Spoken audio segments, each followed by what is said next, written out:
السلام عليكم ورحمة الله وبركاته. النهاردة ان شاء الله هنعمل الرقاق، هنعمله حلو وهنعمله بطريقة جديدة وسهلة وبسيطة ومش مكلفة خالص.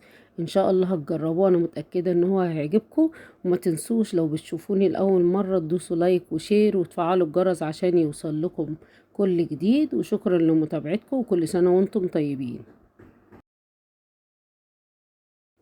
المكونات بتاعتنا عبارة عن، عشان نعمل قشطة الكدابة هنحتاج كوباية لبن 200 ملي، وهنضيف عليهم معلقتين من النشا وهنقلبهم.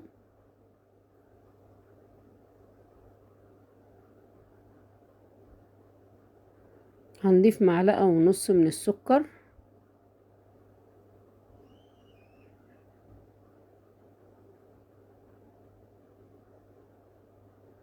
وهنضيف رشة ملح،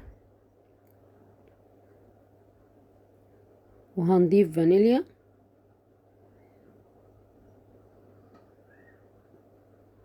وهنقلب كل المكونات دي مع بعض، وهنضيف عليهم معلقة قشطة.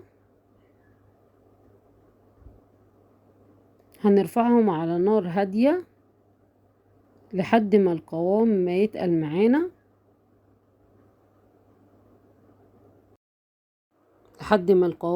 معانا، بالشكل ده.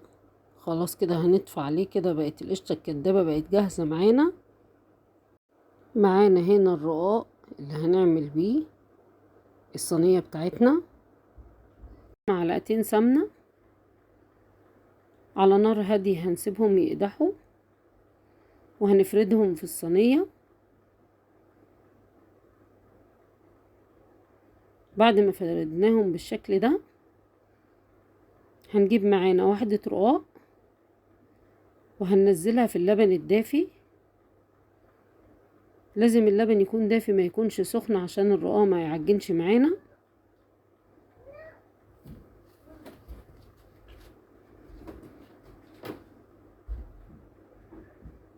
بعد ما بليناها بالشكل ده، هنصفيها من اللبن وهننزلها على السمنة،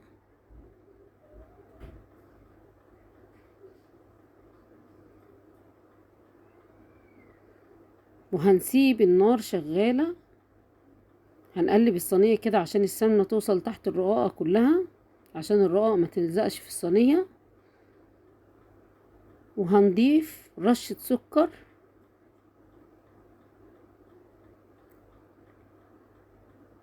ومعانا رقاقة تانية هنبلها بنفس الطريقة.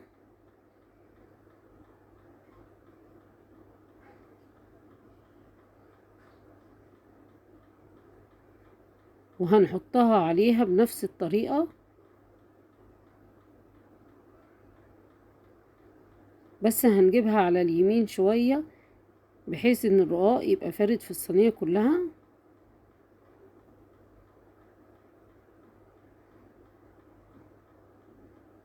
وهنضيف عليها رشة سكر.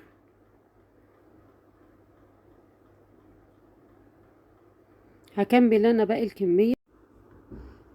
بعد ما حطينا 3 رقاقات في الطبقة اللي تحت، وما بين كل رقاقة ورقاقة رشة سكر، هنضيف معانا القشطة الكدابة وهنفردها.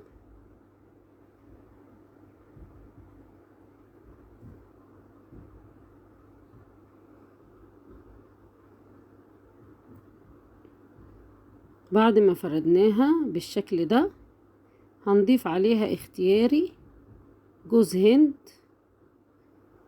اللي مش حابب ما يضيفش. وهنضيف عليها كمان زبيب، بس الميكس ده بيعمل طعم حلو قوي، جوز الهند مع الزبيب مع القشطة.